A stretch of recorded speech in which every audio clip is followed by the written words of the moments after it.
సంక్షేమ కార్యక్రమం తొలగించలేదు, మళ్ళీ కంటిన్యూ చేశారు. అది నాయకుడి లక్ష్యం.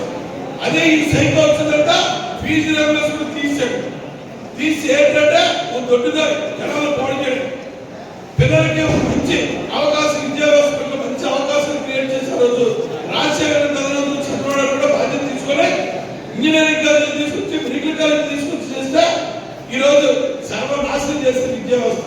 మన ప్రాంతం గుర్తుంచుకోండి, మొన్న జరిగిన చంద్రబాబు నమస్తే ఉదాహరణ. ప్రపంచ దేశాల్లో అంత మద్దతు చెప్పారంటే ఐటీ నిపుణులందరూ కూడా అది చంద్రబాబు గారు చేసిన గొప్పతనం.